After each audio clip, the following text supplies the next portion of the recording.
All right, let's get to business then, shall we, for today? And this week we want to give our attention to Benedict Spinoza, a Spanish Jewish thinker who from childhood lived in the Netherlands with his family because of the anti-Semitic environment in Spain. But he was never really accepted within the Jewish community because of his philosophical position. And as you read Spinoza, you will readily see that he is much more the pantheist than the theist, and consequently he simply does not take Jewish beliefs literally concerning God, and that was the source of the problem. But I want to focus first of all on the historical importance of Spinoza, so that we can see why we want to spend as much time on him and how he fits into the overall picture. The last 2 weeks we were talking about Descartes, René Descartes. And the first thing to notice about Spinoza historically is that he continues the method that Descartes employed. That is to say, the geometrical kind of method proceeding from definitions and axioms logically to prove theorems and conclusions. That's geometry. And Descartes, as we've emphasized, adopted that in his meditations and other of his writings. And so indeed does Spinoza. In fact, the history books refer to the Cartesians, and I commented on some of them on Wednesday of last week. But Spinoza, by any account, is a Cartesian by virtue of this methodology. His first philosophical publication in 1663, when he was just 30 years of age, had this interesting title: Parts 1 and 2 of Descartes' Principles of Philosophy demonstrated in the geometrical manner.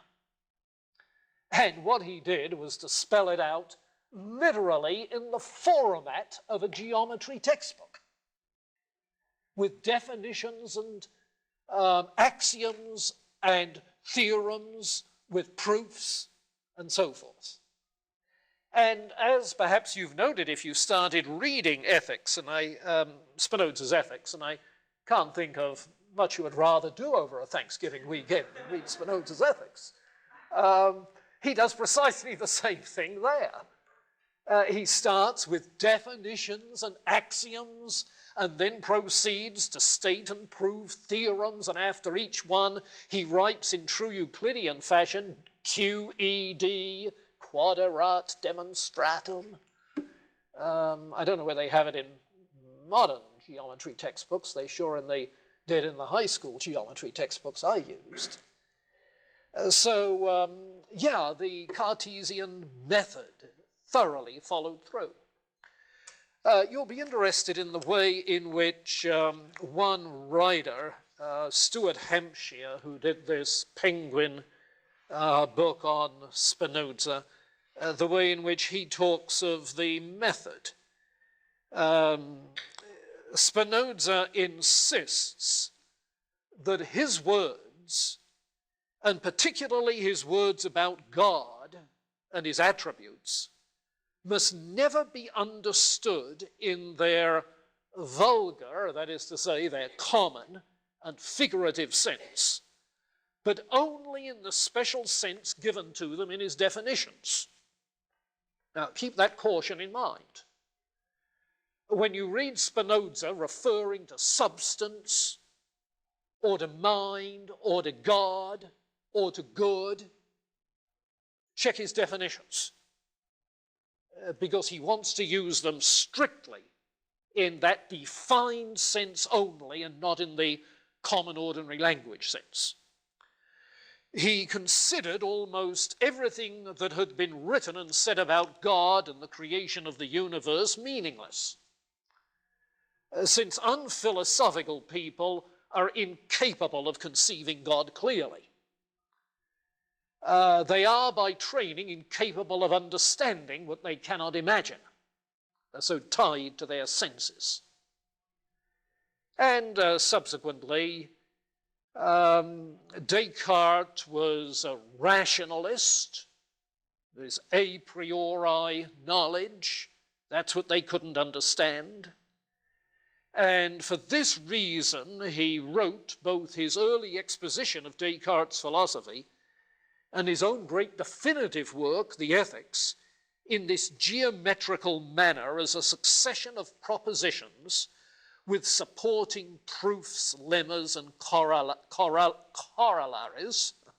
He thus eliminated from the presentation of his philosophy any concealed means of persuasion and of engaging the imagination of the reader, which are part of ordinary prose writing.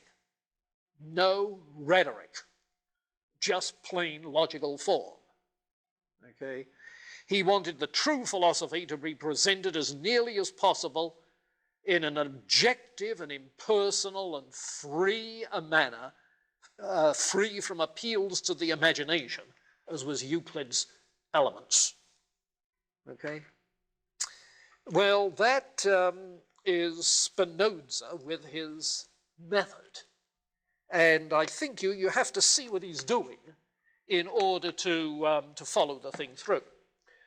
Remember that this is the age where there was a crisis of authority with regards to human knowledge, where skepticism had again reared its head, and where Bacon and Descartes had, in their separate ways, tried to establish certain bases on which we could build a truly scientific knowledge.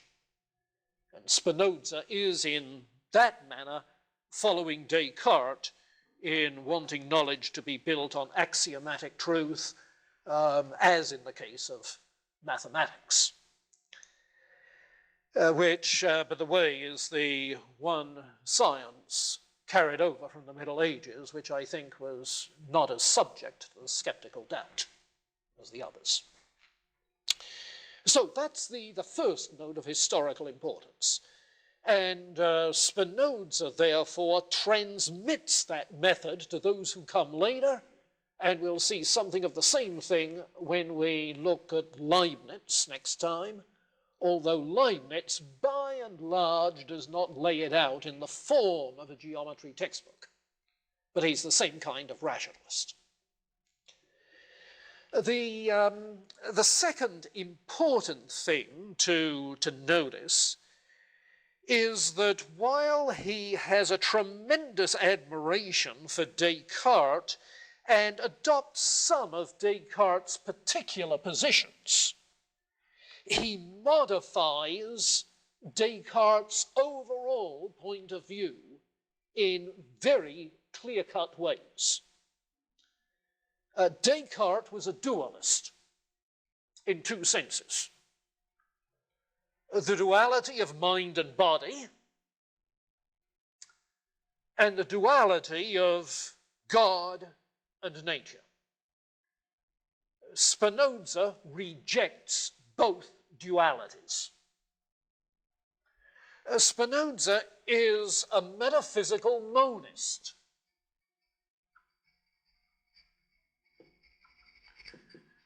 And we haven't met metaphysical monists for a long time because of the Judeo-Christian influence.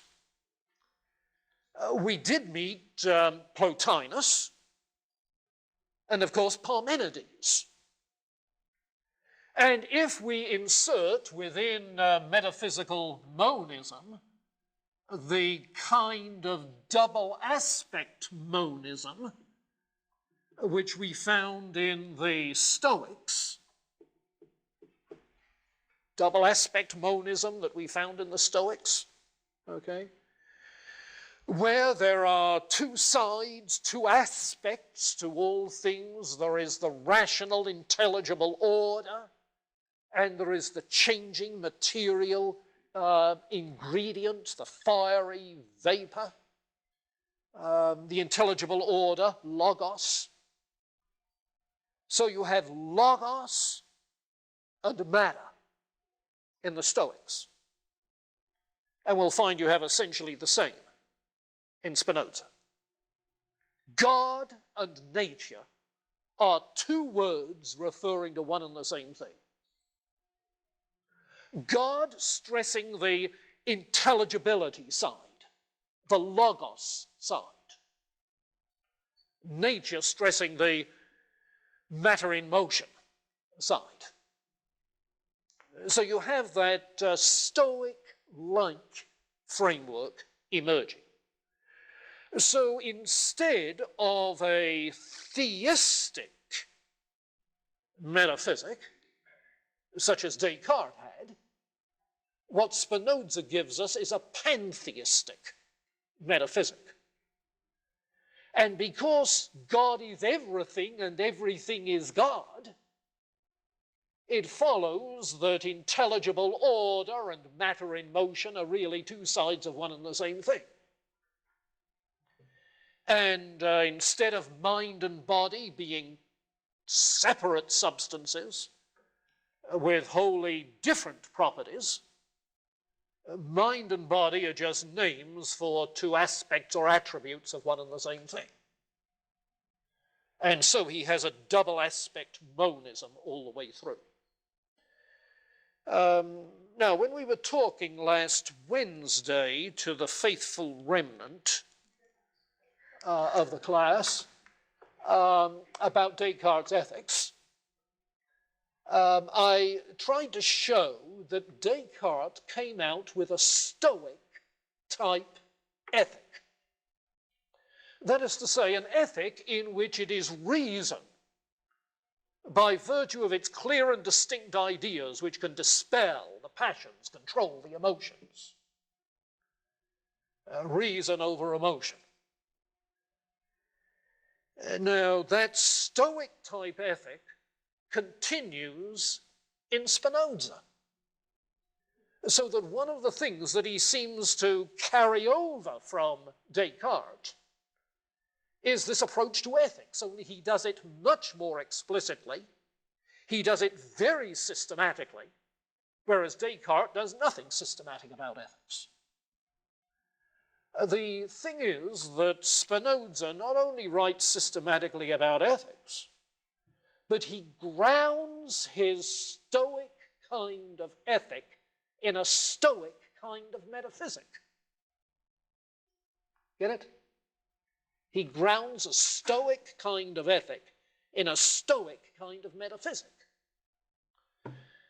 Now, in saying Stoic type of metaphysic, I mean a nature pantheism. Nature is